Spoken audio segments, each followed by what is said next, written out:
This is I Dare You with me, Francesca Escoto, your host, where professional women over 40 get the courage to embark on a new adventure.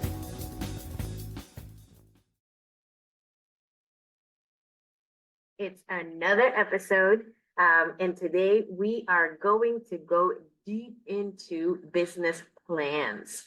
So thank you for being here. I'm Francesca Escoto, your startup coach. And today, as I mentioned, we're going to focus on all the reasons why business plans are now obsolete. Typically, they have been touted as one of the first things that you do when you're going to start a business. There are still coaches out there that talk about this, and more of the formal or more established lending institutions, whether it's a bank or the SBA or whatever, might still require a business plan. So there are situations in which you will need to provide that, but it's not because it's necessary to start. It's only because you might need it in order to get funding. So let me tell you why I don't push business plans as something that is needed to get started in your business. Number one, there's rapid market changes. Creating a business plan, even a marketing plan per se, can be a very academic exercise. And so, yes, you need strategy. We need strategy. Okay. So don't think that I'm saying no to strategy. It's just the process of documenting it in what is traditionally a business plan, and it can turn out to be a 25, 30-page document, and nobody needs that. You don't have the time to go through the academic exercise, because by the time you finish it, it might be even a little different than when you started. And an idea is only an idea until you have market validation. So to create a business plan around an idea that might or might not take off ultimately can be a waste of time. So understanding that the market is changing, my notes here on the side, understanding that the market is changing rapidly and that you need to respond to the market very quickly is critical. And that's one of the main reasons why I don't push for business plans. On the contrary, what I want you to do is start testing as quickly as possible. When you test is when you actually get that market feedback that informs what it is that you're going to do next.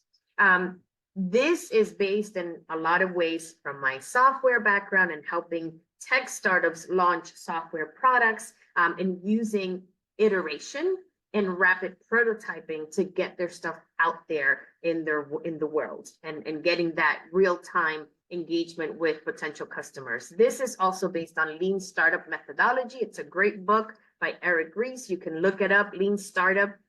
There's a lot of information there. It's a lot of what is used in the tech startup world, and it is applicable to other industries as well. So that's number two, right? So number one is rapid market changes, and you want to make sure that you are getting ahead of the curve. The other one is that there are other methodologies that focus rather on rapid prototyping that get you in front of the client faster than business planning does. There's also increased access to information. In the past, the process of building a business plan required a lot of research. Now that research is at your fingertips, right? And so the idea of having to put all of this together and go out and go through the 2-3 month process of researching and doing all of that has been narrowed down to something that can happen within a couple of days. It can we have tools that allow us to do for ourselves and by ourselves a lot of the things that in the past might even have required hiring a firm or hiring someone to do some of that research for us and compiling that information. So the internet has definitely changed how we prepare to run our businesses. Now, there's also funding alternatives. As I mentioned at the very beginning, what we put business plans together for is typically loan applications for banks. They're, at this point in time, the ones that definitely and more consistently are asking for that type of data.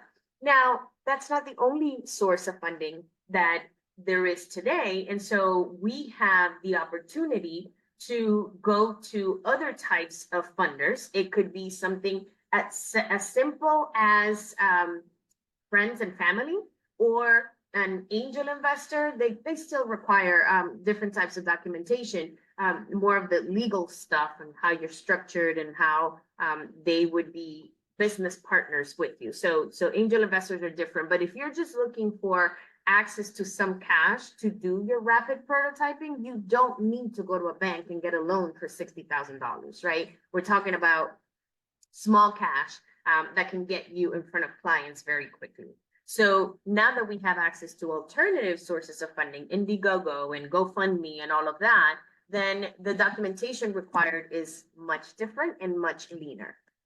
So that was number 4. Number 5 is that I really want you to be agile and not be married to a document that could become obsolete also over time. So not only is the process of creating a business plan somewhat long and drawn out, but also the document itself can be obsolete very quickly, because as you're learning and as you're pivoting, and depending on what comes back as feedback from your testing out in the real world, that business plan would need to be edited anyways, and it has to be adjusted. So I want you to focus more on being agile than being true to the plan, because the plan is only good if it gets you where you want to go, right? So we have to be able to ditch the plan, rewrite the plan, change the plan in order to get you where you and your business need to be. Now, when we're talking about online transactions, and now we're moving on to point number 6, when we're moving on to online transactions, not all of you are looking to start online businesses, and that is perfectly fine. But if you are, transactions are much faster, right? And so you could be in a situation where you're getting that feedback from people who are testing your product or your service in a very real time situation. And you don't have to wait, for example, for a marketing campaign to end and conclude with newspaper ads for 3 months to decide what is working. You can run some Google ads or Facebook ads or whatever, get feedback from your market in a process of maybe 2 days, 3 days, maybe a week or 2. And now you're on your way to making the next decision. So because people are used to transacting faster, you also don't need the business plan to explain what's going to happen over the long course of time, because you're going to get feedback much faster. Now, we also have more visual tools now that can portray data and explain our information in much faster ways. And so when you think of something like PowerPoint or Google Slides or Apple Pages, right? These are tools that allow us to be much more visual than we could be, say, 20 years ago. So for those of us that were still in business 20 years ago, we remember. And so now you're able to tell your story in a much more visually compelling way, in a much smaller footprint, right? You don't need a full document anymore like you might have needed in the past, because you're able to tell your story with much more ease and with more visual cues that help others also making decisions. So while banks and lending institutions will still want you to have a business plan so that they have the confidence that you will be able to repay the funding, in many cases, that's going to be depending on the project, and the type of plan that they want to see will probably match the type of project you have.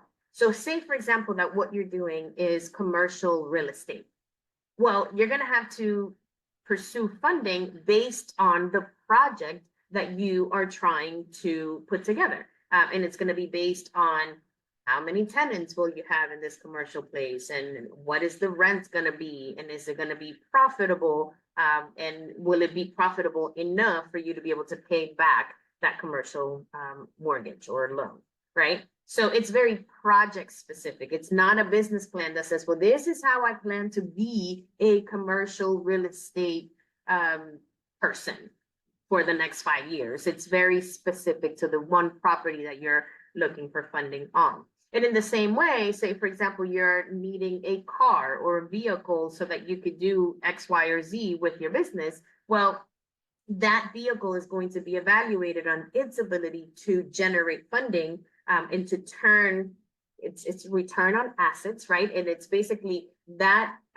asset's ability to generate sales for you moving forward. And so don't be so concerned about a business plan if you're just starting. What you want to be doing is testing your idea and making sure that there is a product market fit. And if you want more information on how to test your ideas and how to validate it in the marketplace, then you make sure to keep listening to this podcast and also follow me on Instagram at Francesca Escoto. I will see you in the next episode. Talk to you soon.